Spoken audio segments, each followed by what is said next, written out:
తెలివిగా మోసం చేయాలని చేసే ప్రయత్నాలు చివరకు మనకే నష్టాన్ని కలిగిస్తాయి. న్యాయం, తర్కం ముందు కుయుక్తులు నిలవవు. నిజాయితీతో వ్యవహరించడం, ఇతరుల హక్కులను గౌరవించడం జీవితంలో విజయానికి, గౌరవానికి మార్గం. ఇక్కడ ఇచ్చిన రాము, గోపి, బావి వివాదం కథ ఈ విషయాల్ని భలే చమత్కారంగా తెలుసుకోవచ్చు. రాము గోపి దగ్గర ఒక బావిని కొనుగోలు చేశాడు. కొనుగోలు పూర్తయిన తర్వాత రాము బావిలోని నీటిని వాడుకోవడానికి వెళ్ళగా గోపి అడ్డుకొని, నేను నీకు బావిని మాత్రమే అమ్మాను, బావిలో ఉన్న నీటిని అమ్మలేదు. నీళ్లు వాడుకోవాలంటే నాకు డబ్బులు చెల్లించాలి అని చెప్పాడు. దీంతో ఈ వింత వివాదం గ్రామ పెద్దల ముందుకు వెళ్ళింది. అప్పుడు న్యాయమూర్తి గోపిని పిలిపించి, నువ్వు బావిని అమ్మినట్టు ఒప్పుకుంటున్నావా అని అడిగాడు. అందుకు గోపి, అవును, బావిని అమ్మాను, కానీ నీటిని అమ్మలేదు అని సమాధానం చెప్పాడు. గోపి ఉద్దేశ్యం అర్థం చేసుకున్న న్యాయమూర్తి తెలివిగా ఇలా సమాధానం చెప్పాడు.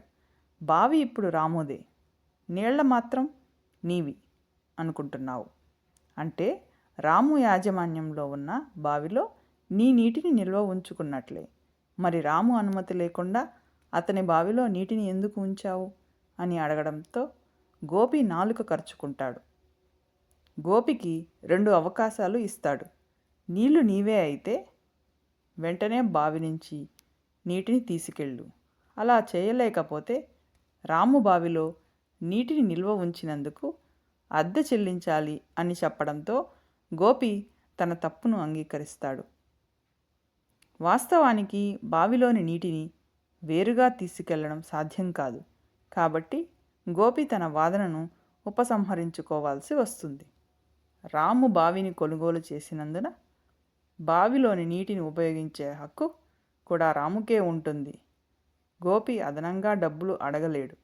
లేదంటే తన నీటిని బావి నుంచి తీసివేయాలి, లేదా బావిని ఉపయోగించుకున్నందుకు రాముకు అద్దె చెల్లించాలి అని న్యాయమూర్తి తీర్పు చెప్పడంతో ఈ వివాదం ముగుస్తుంది. తెలివిగా ఇతరులను మోసం చేయాలని ప్రయత్నిస్తే అదే వాదన మనకే వ్యతిరేకంగా మారవచ్చు.